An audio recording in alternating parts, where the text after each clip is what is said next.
Hello and welcome to Croppie Coffee, where we explore the unexplained and uncover the truth behind some of the world's most mysterious phenomena, crop circles.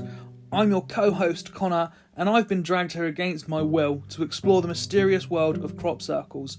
Today, and as always, we're joined by my co-host Simon, and we have Rick, who will be helping us with keeping our coffee hot and our energy high throughout the discussion.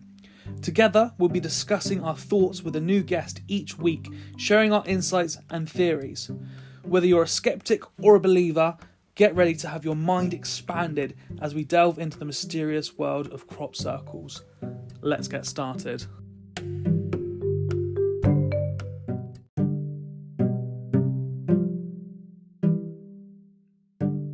Our special guest with us today has a special interest in the geometry of crop circles, Peter Van Den Burg, and they're here with us today to share their insights and theories about these mysterious phenomena.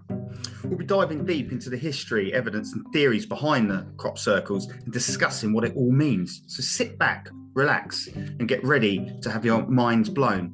This is going to be a fascinating conversation and we're honoured to have Peter here as our guest. Thank you, Peter. So let's get to know Peter a bit, shall we? So our listeners can have an idea of what to expect. So the first question, Peter, can you tell us a bit about your background and how you became interested in crop circles? Yeah, I have no academic background whatsoever. I got interested in crop circles in 2007. It was quite by chance. There was a documentary by a Norwegian filmmaker, Terje Tuftenes, who had made a documentary on crop circles, and I just stumbled upon that when that was broadcasted, and that was the start of it. I instantly felt that this was something I wanted to find out everything there is to know about. Cool. And when, after seeing that that documentary, how long did it take you to sort of get out and visit your first circle? Oh, my first visit was in 2012. That was in Norway. I live in Norway. That was in a place called Skien. It's a surreal experience. Very difficult for me to get my head around and I think I was still in the process of going back and forth in accepting the phenomenon. So there was a learning curve there. I couldn't quite decide whether I was still very much in the fake real question at that point. So there was a moment of getting introduced to something that is very strange to experience. But my first visit to England that was last summer. So I haven't been in the fields very much. It's very much an exercise I'm doing at home, finding pictures and working on that. Yeah, because England's very much sort of a hub for crop circles. You know, we're very lucky. We live in Dorset, which is next door to Wiltshire, which is kind of considered sort of a very sacred place for crop circles. How do crop circles compare in England to there in Norway? What's the difference? Are there many differences, or are they relatively stay the same? Because you're interested in the geometry, and I was wondering about the patterns, if they're any different or if the art is the same. Yeah. What the main difference is, as you say, is the number. You know, is the concentration is mostly in England. I do think that many places have a specific style. Not there haven't been that many in Norway. It's difficult to say anything about it. To recognize a certain theme. But if you look, for example, at the formations we have seen in the south of Germany, they have a very distinct style and a very characteristic appearance related to many other places. There have been many in the Netherlands, for example, also that kind of felt like they were designed in a similar way, often much smaller than the German ones again, for example. And so it's absolutely an interesting aspect that location seems to have some sort of influence on what type of design it is. It's not always easy to grasp exactly what it is, because you need to have a certain number of formations before you can really recognize something in it. And that's the beauty in there with the English formations. You know, you have 40 years of evolution in design, and there are certain things that you can get out of that. Yeah, I think the formations in the United States have had a very recognizable characteristics, and they kind of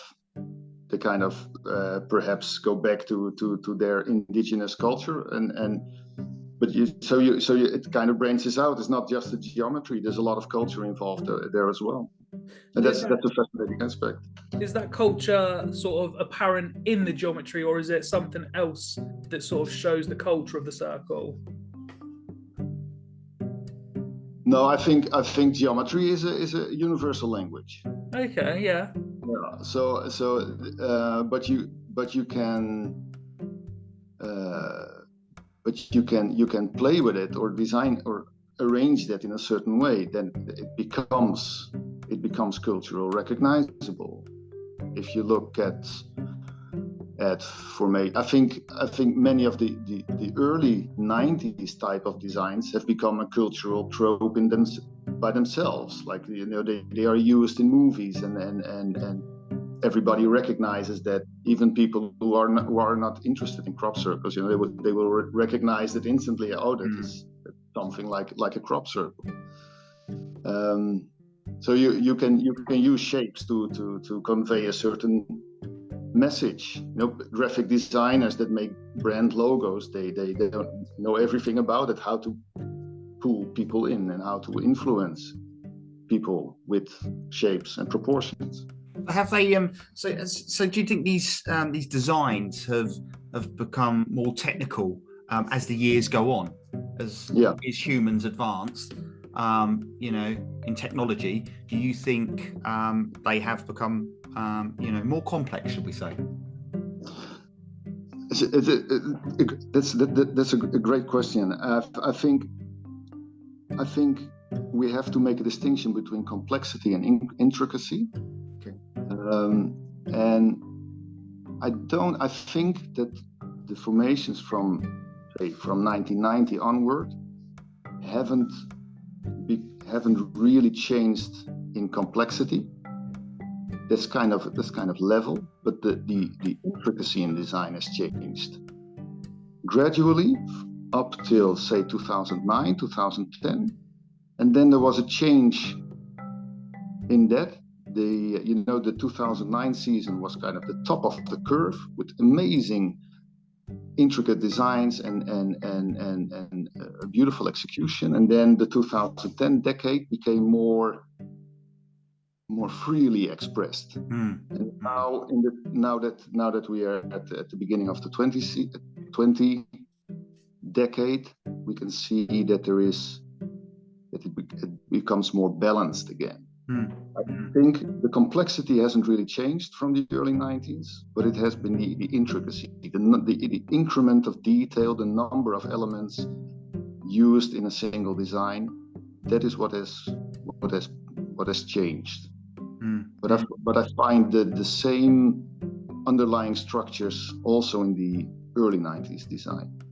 Okay, so I mean, I love getting to this question, Connor. Listen, Peter, I love getting it. So listen, you're obviously well travelled, and you've seen a lot of these crop circles, these formations, phenomenons. What do you believe is the main cause of these formations, these phenomena? What do you believe creates them, or how do they appear? I think if the circle makers wanted us to know, they would have made it clear. I think asking the question, who makes it, is perhaps focusing on the wrong. It's not the direction we should be going in. Okay. Perhaps we should ask ourselves more why this is happening now. We live in a time with obviously where things change very, very rapidly at the moment, and I think we are going to be introduced to another on a social or a cultural level. Another, and I mean by that, is an intelligence that is not us. Okay. Whether this is that we find extraterrestrial life within our own solar system, and the moons of Jupiter or Pluto. I don't mean intelligent life, but general life, or that we find an exoplanet with a undeniable biological marker, or that we, for example, create a true sentient artificial intelligence. That doesn't really matter that much what it is. But on a social scale, we are going to be introduced to another, and I think that is what this is all about. It's not. I think I can't answer the question who makes the crop circles. Yeah. And if they were interested in telling us, they would have done so. Yeah. So focusing on who is it, on the who, the how, and the why, is perhaps focusing on the wrong. Perhaps we should be more introvert about this. Yes. And prepare ourselves in our culture or in our cultural evolution that we are going to expand our view. On a personal level, I can remember very, very well. This was in 2007. I went, as I said, I was kind of going back and forth sometime this is a real, genuine paranormal phenomenon. No, it can be. It's all just a joke or something like that. You go back and forth, but you can go back and forth indefinitely. At some point, you're going to make a decision about that. And there was quite a profound moment for me on a spiritual level, that I got lifted out of a anthropocentric universe and got dumped into, and I don't know how to call it, another universe. Where you accept the implications of there is another intelligence at work here. And that's quite profound to experience. And I think on a social scale, that is what that will have equally profound changes. And whether this is because we are going to see UFOs or UAPs, or whether it is closer to home with the development of artificial intelligence, that doesn't really matter. It is just the fact that it is another.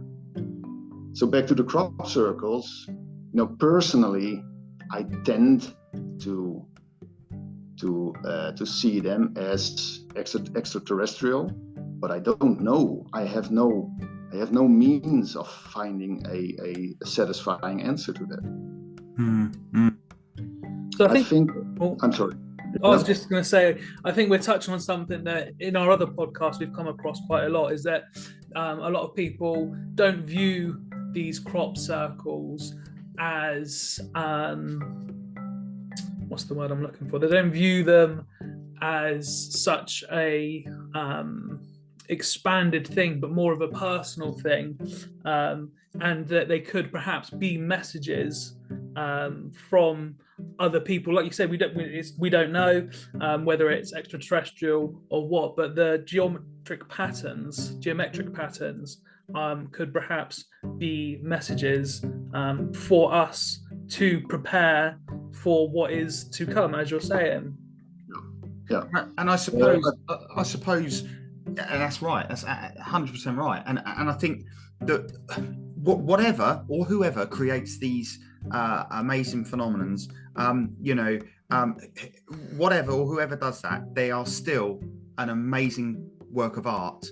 And if it is done by humans, if they are created by humans, what has made that human do that? What has made them to get up in the morning and go, do you know what? I'm going to go and create a crop circle. Or gather some people together to do that. This is what I'm sort of battling with. I don't know about you, Connor. That's what I'm thinking. Yeah, well, I think we have a catalogue of 10,000 or so crop circles, right? If only one of them is genuine, then there is a real phenomenon. Yeah, absolutely.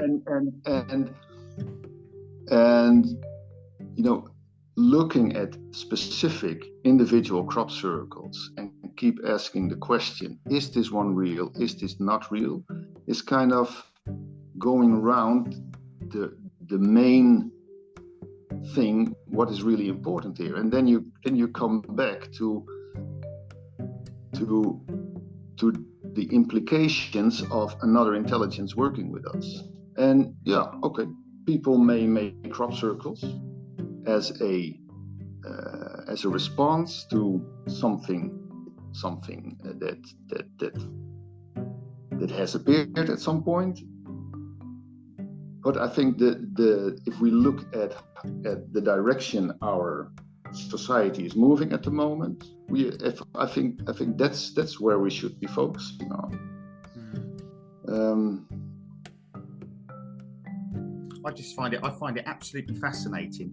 And I think also the crops, they don't show us who they are. They are only presenting us a mirror. They show us what we are. And as long as we know ourselves to be the only intelligent or sentient life form that we can recognize, then culture is always going to be a mirror. But as soon as there is another, it becomes a window. It becomes two-way communication, and that's what we're preparing ourselves for, I think. Also, for example, with the CE5 communities all around the globe, the contact is made. It is already there, but not on a social scale, and that is what we are moving towards, I think. Yeah, I think it's amazing. Was it first recorded crop circle or pattern? Was it 815? I'm not sure the exact date. I know it was in the 1800s. Yeah. At least that's the first recorded one. I mean, a lot of people have said, they go back to the 16th, 15th century, starting as devil circles, I think. Mowing devil. I mean, that's got to mean something from all the way back then to the current day. These things are still forming. There has got to be. It's just amazing, isn't it? That something years ago has now been, although they've changed, they've still very much been a part of this world, isn't it? It's really interesting. Yeah, and I think it's interesting as well because Peter's going on about the culture. Yeah. And you look at paintings throughout the ages, and they have changed very much with the culture. Yeah. But crop circles have stayed, sure enough, they've got a bit more in-depth or complex, whatever we want to call it. Yeah. But they relatively have stayed the same throughout all these hundreds of years. At least that's from the photos I've seen. I've not been to many myself, but from what I have seen, you could show me, if you had the camera back in the day of the 1800s, as good as today's technology, take a picture of one then and take a picture of one today, I think the similarities would be more there than if you were showing me a painting from the 1800s to the painting today. Absolutely. But it comes with the medium, right? It's always going to be either flattened crop or standing crop. So that's quite binary. The number of ways you can express yourself in such a limited medium makes that this evolution will always have some sort of a recognizable thing. You cannot exceed the two-dimensional plane of a crop field. You cannot build three-dimensional structures in it, for example. The way the circle makers can express themselves is rather limited. They have chosen a rather limited medium to do so, which is perhaps also something that is interesting in itself. Why don't they do it in other ways? An interesting aspect is if you look at the number of circles per season, this has been going down since 2003. This is from Bertolt Zugelder's website, the Crop Circle Center. It's a beautiful website, and he has statistics of number of circles per year. And since 2003, the numbers per season are declining. And if we project that in the future, it's going to hit zero in somewhere between 2024 and 2025. We don't know what's going to happen. It may, for all we know, it may bounce back up again. We don't know, but there is a chance that it is also disappearing from us, and that's a communication in itself. And I think perhaps that's we live in exciting times. Perhaps that point marks a transition of some sort where we are going to communicate on a different level. On a different level, and I wonder those stats over COVID time, over the COVID period. Yes, yeah. I wonder how that COVID affected the circle formation. I don't know. It'd be interesting to see the statistics of, if they have it year by year, what it was when people were told not to go out, what it would have been like. And were they increased then? Because there was less people around? I don't know. Were any missed because people weren't out looking for it? Absolutely. I don't know. There's a lot of unanswers there, isn't there? I mean, interesting. Yep. Food for thought, as they say, isn't it? So, Peter, you're into the geometry of crop circles. Is there any in particular that you sort of hold in higher regard than others? Is there some geometric patterns that you've seen in a crop circle that still to this day have stuck in your mind and you go back and think about a lot? What I'm currently very much looking at are the areas of flattened crop.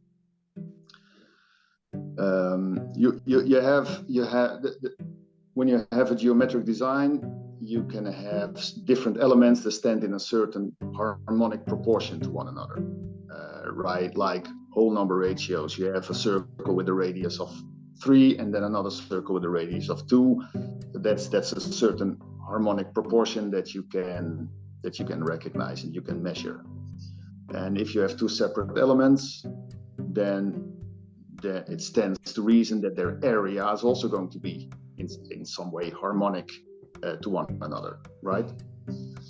But if these elements overlap and these patterns become very intricate, and you calculate the area of a flattened crop and convert that area to, for example, a circle, some elemental shape, then that circle is also going to be in harmonic proportion with the design. And there are some formations that do that in such an intelligent way that I am totally baffled by that.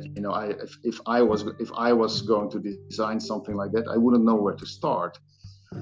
An example of that is, for example, there was a formation in 1994 at Barbary Castle. You can look it up. It resembles an insect of sorts. I believe it's a dragonfly larva, but other people may see a spider or an ant in it.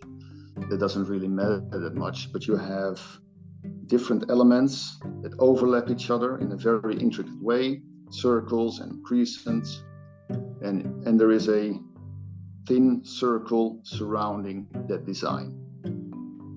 Are you looking at it? Yes, we are. We're looking at it now. Yeah. Okay. Just trying to. I think if I show you it on the cam, is it that one? No. 1994 is it? 1994. Barbary Castle. Let's have a quick look. So yeah, I'm just. Do you know what, Peter? There's so many on there. We're just having a quick look, just so we can get a good idea. But if you calculate the area of flattened crop in that design, yeah, and you convert that value to a square, that square is going to fit exactly inside the circle, inside the ring surrounding the design. And there is, and I find these things time and time again. That's something that really is beyond. So there's that.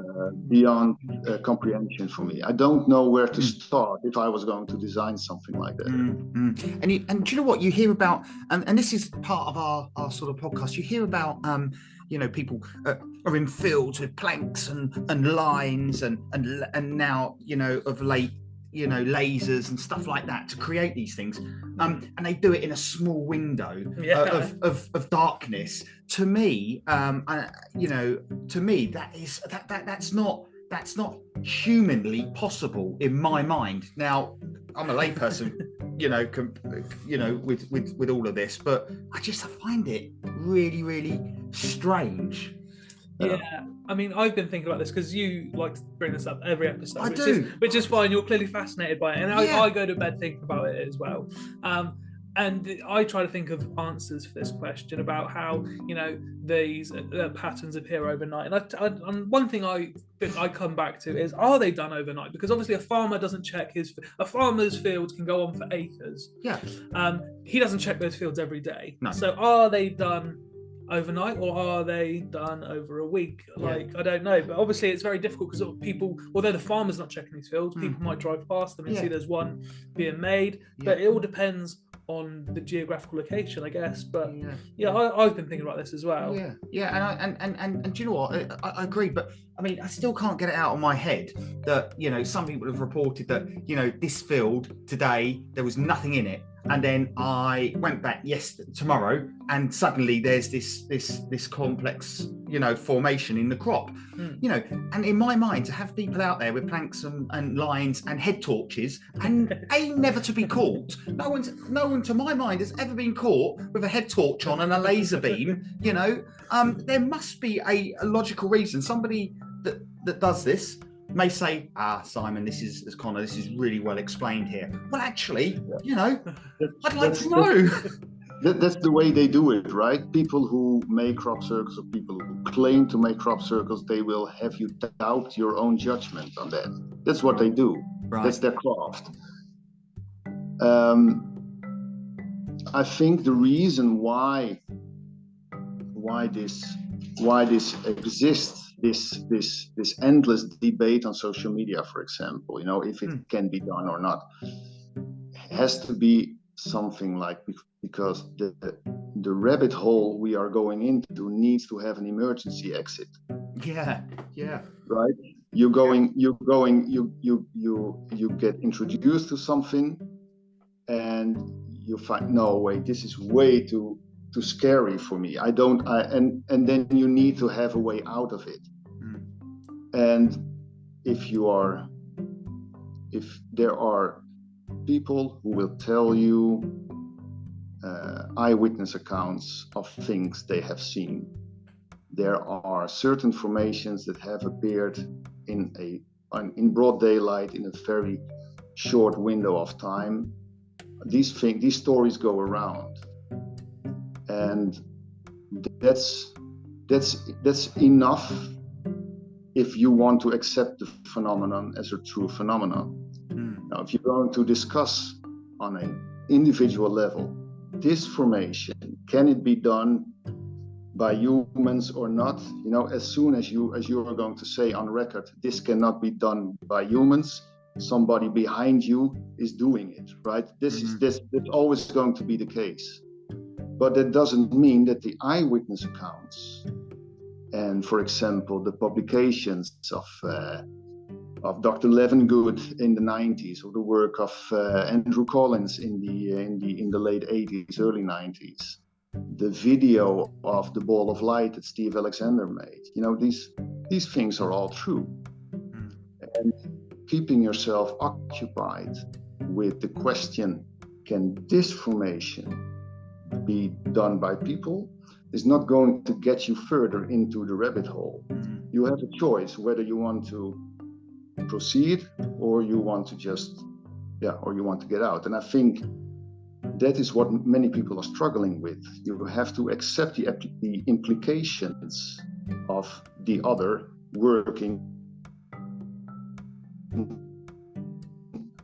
of influencing us. I think that's the real issue. In my experience, if you're going to discuss either politics or ethics or the questions about crop circles, if you're going to do that on case-specific examples, you're never going to get out of it. You need to keep the discussion general, and don't let the debunkers get under your skin by making you doubt your own judgment. That's good. But in the end, nobody is going to tell you what to think. You have to make the decision for yourself. Absolutely, which is why we speak to fascinating people like you, Lucy, and everyone else to help me certainly get that informed, decision making. What we're doing now is kind of exploring the rabbit hole a little bit ourselves. I mean, I wouldn't fit down a rabbit hole. I mean, I know that's but and it is true. It's true, and this is information. Valid information helps us build, our own information to make us make that decision. Because a lot of people will turn around and say that crop circles are all hoaxes, and Peter said earlier, even if there's just one that's genuine, then there's something to it. But there are people that will flat out deny that out of 10,000 crop circles, none of them are genuine, and they're just not worth looking into. And I'm trying to think of a response to those people. You have to make up your own mind about it. That's what I would say. You were saying how formations not all formations may appear overnight, for example. That they may take longer time. The formation that you just showed me on your phone, that came in 2 phases, for example. Okay. And it has been photographed in its unfinished state as well. Okay. There are some photos circulating about it. But it doesn't mean that it is fake necessarily. No. Some formations come in several phases. So it's very difficult to get a definite answer on the fake real question just by looking at photos. You need to have other things. You need to have people in the field. You need to have the eyewitness accounts, and as I mentioned before, the Levengood publications, for example. That's good enough for me. There is a true phenomenon, and whether this specific formation is real or not real, that's beside the point. That's all just distraction. Yeah, and Lucy Pringle, who we interviewed yesterday, she brought up a valid point, didn't she? She said, not necessarily the patterns for her. It was more about the energy, about her going into a crop circle, and some of these crop circles made her feel very unwell. Some made her feel the opposite, actually, really well. And then others she went into, she didn't really feel anything. I think that's what she was saying yesterday. Wasn't she? Because she also said about how, I'm not sure if you've heard of this, Peter, but she conducted experiments with bottles of manufactured, I think it was Volvic. She said she had bottles of Volvic water, completely sealed, untampered, and she would go into the field and she would bury the controls first outside of it, so they couldn't go anywhere near the field, and she would bury these bottles of water, and then she would take the other ones and bury them in the field. And in doing so, when she come back to dig up the ones in the field, I believe it was she then sent the water to be off to be tested and whatnot, and I believe it was pneumonia they said that she found in this water. So that's something, like Simon was just saying, about relating to perhaps energies these crop circles give off, is that somehow, now I haven't looked into this myself, we only interviewed her yesterday, I've not had a chance to look it up, but that is an example of how potentially these crop circles and their energy can change things through water. Yeah, Found it massively interesting, really interesting in that. Yeah. You know? It is. Yeah. It's, you know, I can't wait till crop season. I can't wait. I do want to get out there and sort of experience some more, because like I was saying, we don't have, the only experience we have is I've been to one crop circle on my 24th birthday, I believe, with Dad, and then that was it. And then obviously I haven't really touched on the subject of crop circles. I mean, I've been part of Facebook groups and seen other people's opinions. That's a whole nother topic, is Facebook groups, the people in those. We'll leave out of this podcast, but I think people know they have their own opinions. But yeah, I would quite like to get out into the field and sort of experience it for myself after doing all these interviews and whatnot, and see what it is like actually out there. And very much the same with me. You know, I purposely haven't gone onto the internet, you know, and joined forums as such, and I haven't investigated you know, to an in-depth level, because I wanted to keep these podcasts, you know, the 9 or 10 or 11 that we do, I wanted the information to come from them for me to make up my mind, and then I can go searching, and so I've decided to do it a different way, Peter, really. Yeah, that's fascinating. Yeah, we have 10 years history of social media now, and this same way of discussing this topic on social media, it hasn't really changed. You know, it's always the same, and yeah, well, that says something about us, whether we are ready to accept it or not. But I think this is a great way of doing it. Talk to people and get the discussion going. Exactly that, because I mean, we've mentioned it before on other ones, but the reason that we have started this is because every New Year's Day, me, Simon, my dad, and a few others, we go down the pub and obviously welcome the new year in. And this year we got onto the topic of crop circles, and it started as just our table, and then eventually someone else would come over and say, "Oh, I couldn't help but listen to your conversation," and then all of a sudden someone else come over, and eventually it was almost the whole pub that was there listening to us and having this topic of this crop circles. And regardless of people believe in crop circles, well, obviously not believe, but everyone has an opinion on a crop circle, regardless if they say, "Oh, it's just patterns in a field" or whatnot. They still have an opinion on this topic, and I think that's one of the main reasons that we started this, is to get the discussion going. Because again, to go back to social media, people will share some opinions on there, but they can hide behind a profile, whereas this is a nice face-to-face conversation where we can be formal and have a decent discussion about it all. That's what it's designed to do, and you know, it's exciting. I mean, going back to the geometric patterns, Peter. I mean, I look at them, and apart from them being really, really pretty, and the wow factor, I kind of look at them and think, what do they actually mean?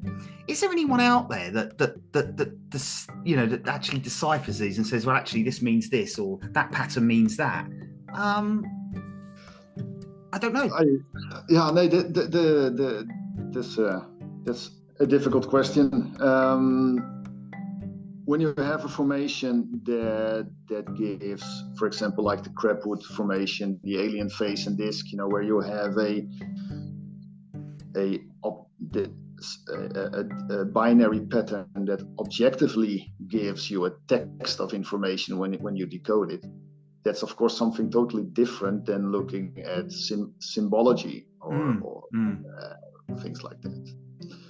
I think, as I said, the geometry is a universal language. Harmonic proportions that you also have in music that you can translate to geometric shapes.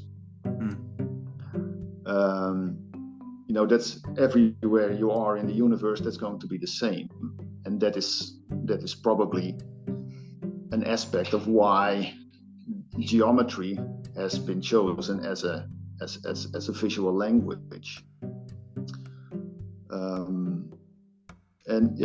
When you're going to look into the symbology of things, then it becomes more of a cultural issue, and you will see things. We will always observe things from our own level of understanding. So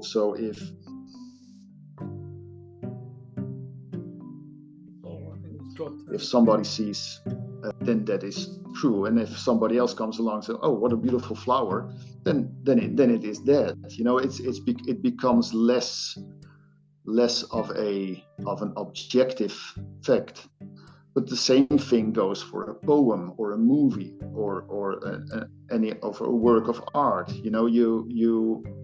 There are different levels of observing something and place it into context. So it's there isn't really an answer in reading them. It's not going to tell you what it is. Again, this is it is more of an invitation to discussion.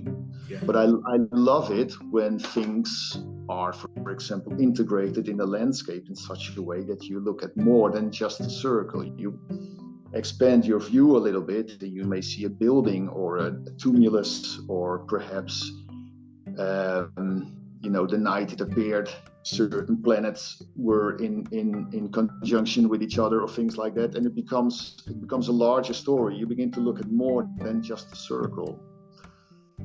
Yeah, and that's what fascinates me. The relation with the tram lines, for example, is never arbitrary. There's always information to get there as well, and I love just picking out these things and make that visible. Yeah, I think that's a great way to look at it, in that things there are open to interpretation. They are pieces of art, and obviously there is an objective view of it that the person who created the art wants you to see, or what they want to portray, but also you can look at it and take an entirely different meaning of it. I mean, Peter touched on a little bit ago about how some circles have binary code in them, and that's a very literal sort of interpretation. It's giving you the binary there to translate. But also he said about how the cultural side of it is you are more sort of open to people to take away from it what they want to take from it, and it makes the crop circle a very personal thing. Yeah, absolutely. In that you can see the cultural side of it. Mm-hmm. Yeah. I think it always pays to look up the location of a crop circle, go to Google Earth and see the surrounding landscape and imagine how that formation is there. It's great fun actually when you find crop circles on Google Earth. That's beautiful, because then you really see how they are placed in the landscape,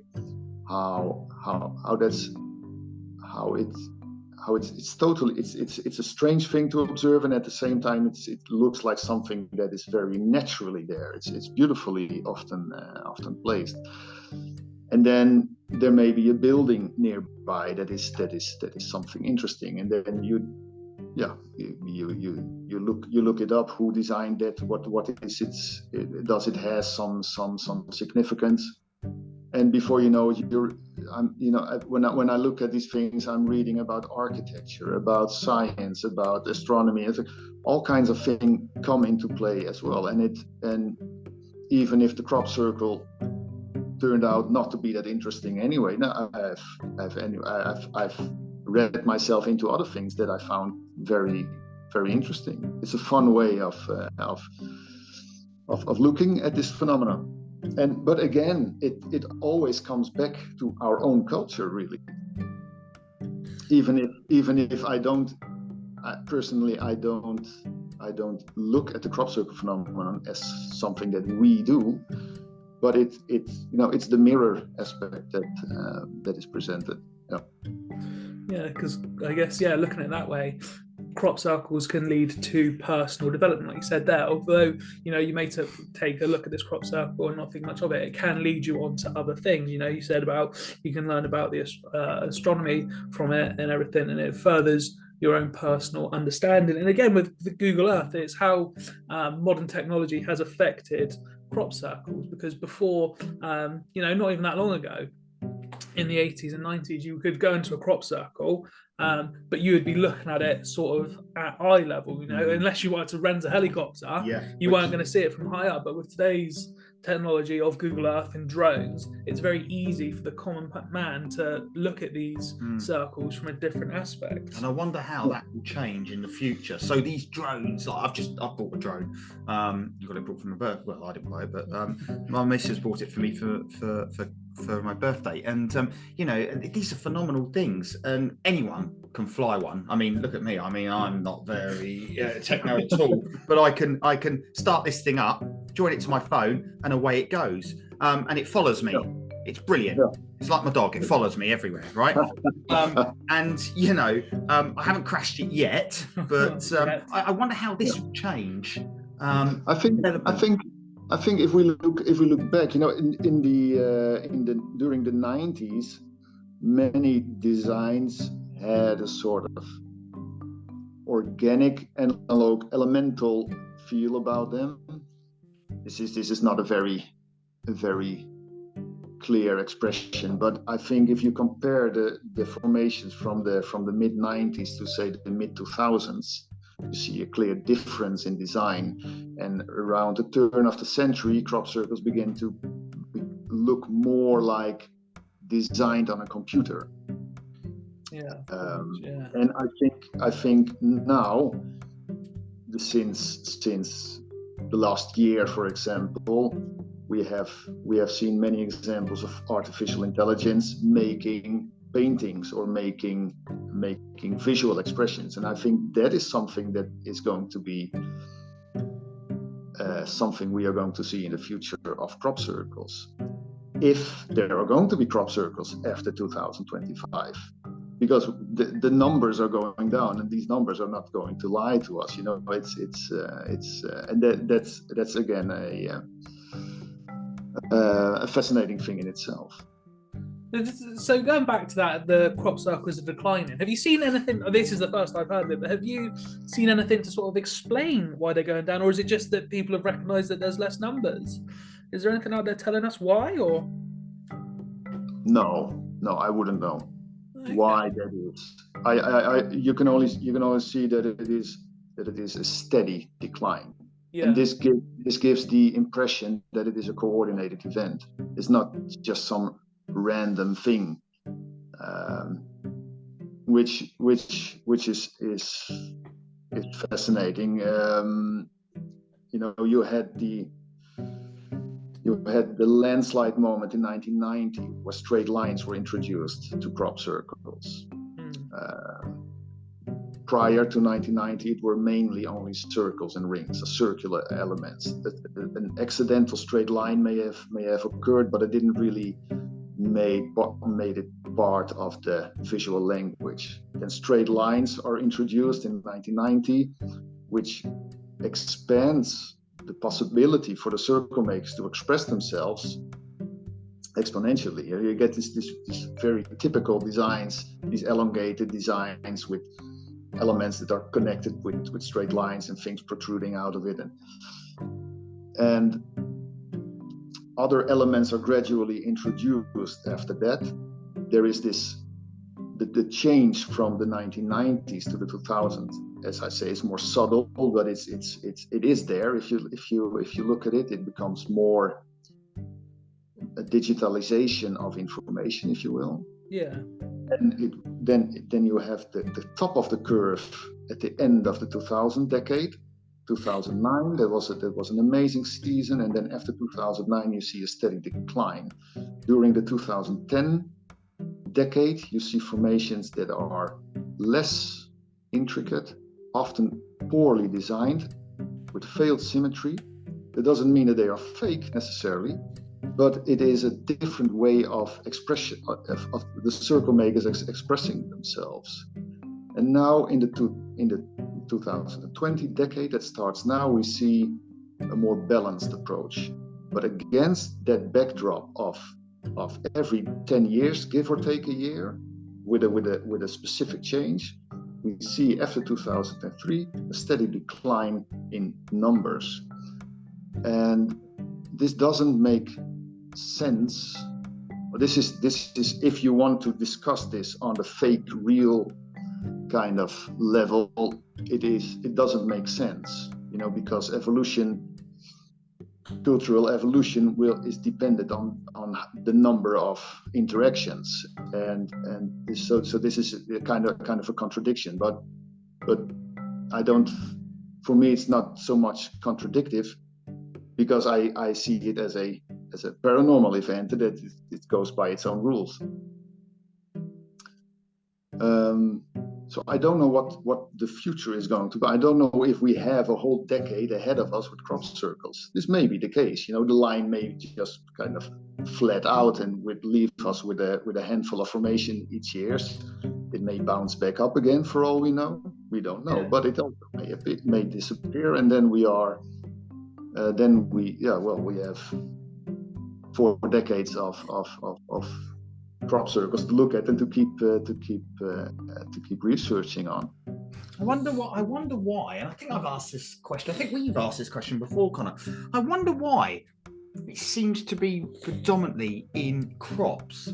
And are you aware, Peter, of any carvings in mountains or stone itself in the same pattern as you would get in the crop circle? Yeah, I think many researchers during the first years of the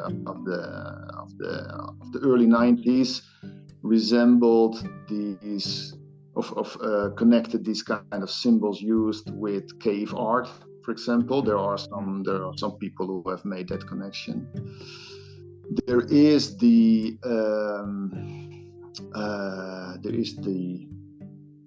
case of a giant Sri Yantra mandala it was in Oregon.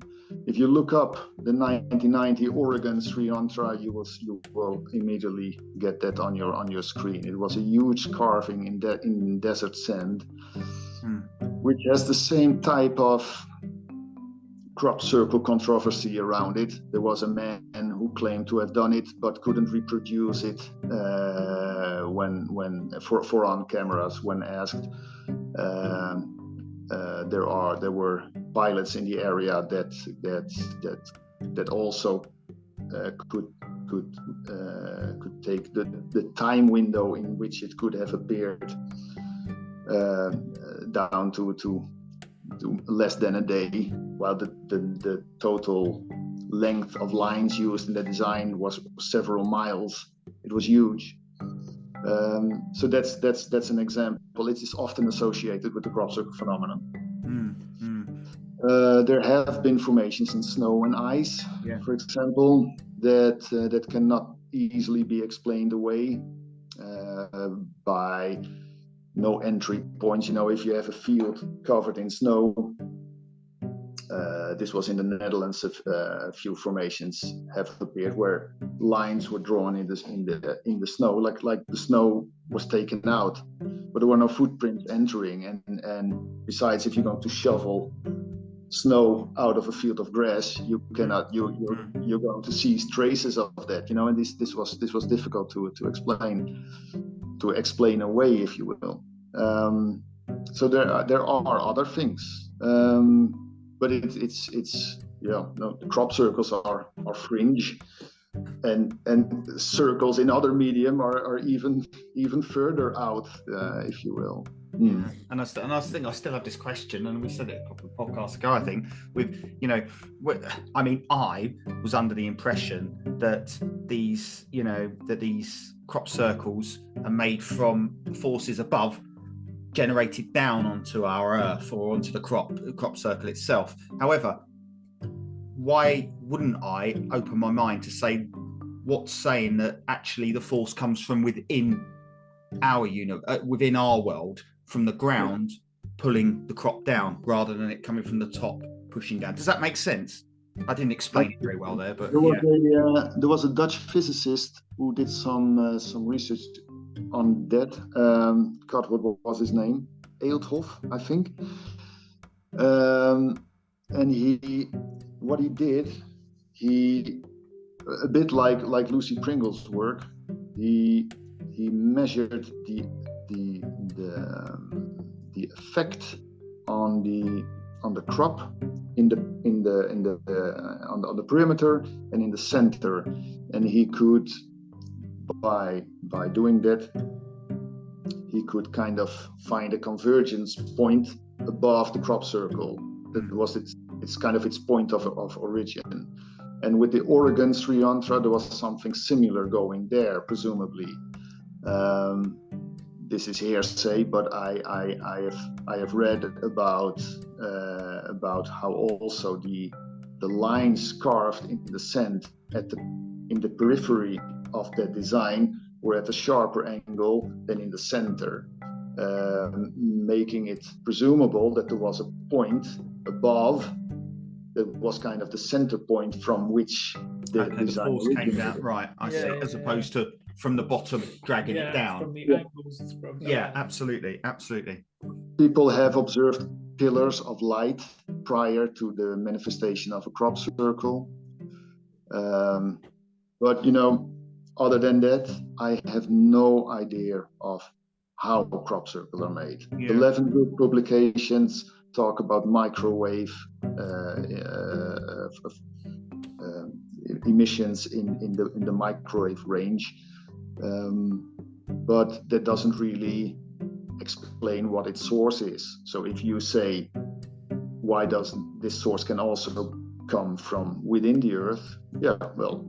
I do not know. I do not have the answer to this. Yeah. There seems to be a correlation with chalk grounds and the appearance of crop circles, which has been associated with electricity that is produced when the groundwater levels go up and down in minerals. But whether that is a cause for crop circles to appear, I do not know. I have no idea. Yeah, that's very much what Lucy was saying. Yeah, absolutely. She touched on the chalk in the ground had an effect on it, and again with the water. She said, I quite liked it. She said, you have to understand we are electric people, and crop circles are an energy, which I quite like. Absolutely. Yeah. Which would maybe explain when you speak to different people, they say about this is definitely a fake one. This is definitely done by other energies. And they go on about the nodes, Connor, and Peter. They go on about this one's real because the nodes have exploded, and no, this one's a hoax because it's been trodden down and broken at the stem and stuff like this. I mean, have you seen any correlation between that? I don't know, you don't look for that, but have you come across any of that? It's very difficult to it is a study. You may want to talk to Dan Vidler about that. He has quite a profound way of being underground and looking at layers and how the crop how the crop is laid down and what it signifies.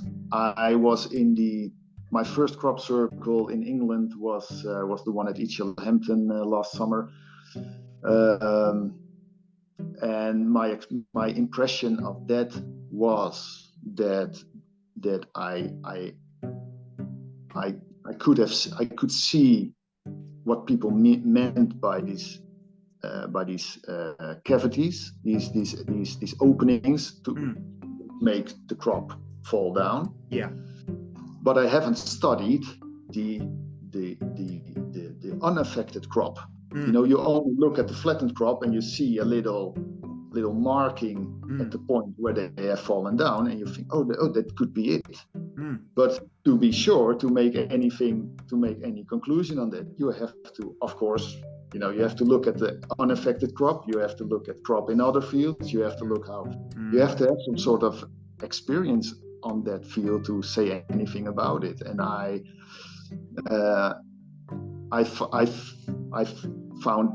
found it very fascinating to look at the way the crop was laid down in different formations and how that had a different appearance.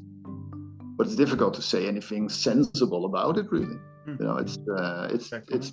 But I think if you're going to trample crop down, it will look the same regardless. So if you look at one crop circle that has a different lay in relation to another crop circles, it says something about that there is apparently a different direction to this energy, or so. I don't know. Well, Peter, we are very quickly approaching the end of our time, so I've got 3 more questions. Okay, first of all, is there anything you would like to discuss that we haven't touched on that you wanted to sort of get across? Is there anything you want to speak about before we go? I think it's amazing that you guys have it's awesome that you guys have chosen this way of finding information. Reach out to people and not just the reusing, reposting other people's posts on social media things, and you get in touch with people face to face, and I love that. I think that's awesome. I hope you are getting the answers that you are looking for, and I'm really looking forward to hear every episode. Thank you very much. Yeah, it's been brilliant talking to all these people and getting such varied answers. Like you say, it's a great way to further your knowledge is to just speak to people. Absolutely. Yeah. And I don't know. I don't have very, very specific things to mention. I could talk about this for hours, but it's we could listen to you for hours. I can tell you're a very interesting person, Peter. Because we didn't really go into very much of the geometry of things. It's been very much other things we have talked about. I don't know. I think it's what I do. Looking at the geometry, looking at the way I do it, it's not something special or something. I don't have a certain skill or talent. Anybody can do this. Go out, look at crop circles, look at the pictures, study how are they built, what are these proportions, how does that relate to our own culture. So it's a beautiful hobby, and anyone can do this. I think once we have a better understanding throughout our podcasts, and once we've sort of gone a bit more in depth to this, maybe we'll have you back just to talk about the geometry. I would love to do that. Yeah. Absolutely. So my next question is: so people that are like-minded, like you, Peter, that are interested in the geometry, is there any sort of resources out there? Like I know you have a Facebook page, don't you, about the geometry? Is there anything out there that you would like to mention where people can go if they want to find out more about certain things such as geometry? Well, there is this thing called sacred geometry. Whatever that is, that means exactly what you want it to mean. It is this way of connecting geometry to spirituality and to see recurring patterns in biology and in astronomy and all that. And I think that is a very interesting entry to crop circles, because this very much is about the same way of using geometry as a tool, as a spiritual tool, whether you use them as mandalas to meditate on, or whether you look at correlations between quantum physics or astronomy. This is your entry into this amazing world where geometry is the language of God, if you will. Yeah. Yeah. And my final question, which I think we've kind of already answered, Yeah. but let's say we were to do a season 2 of the podcast after the Crop Circle season's over, would you come back on and talk to us again?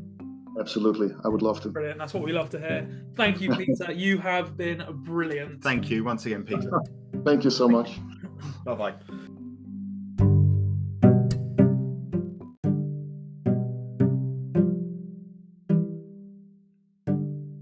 Thanks for tuning in to Croppie Coffee. I hope you enjoyed our exploration into the mysterious world of crop circles. I have to say, this has been an enlightening experience for me, and I hope it was for you too. I'm still not entirely sure what to make of it all, but one thing is for certain. There's something peculiar about those circles in the fields. As always, I want to remind you that the views and opinions expressed in this podcast are solely mine, my co-hosts and my guests, and do not necessarily reflect those of the scientific community. Also, I want to give a special shout out to today's guest. They were a real pleasure to have on the show, and I couldn't have done it without them. And of course, a big thank you to Rick for keeping us caffeinated throughout the recording. Well, that's it from us, folks. Join us next time on Croppie Coffee as we continue to explore the unexplained and unearth the truth behind some of the world's most mysterious phenomena, crop circles. In the meantime, don't forget to question everything and always keep an open mind. Thank you for listening.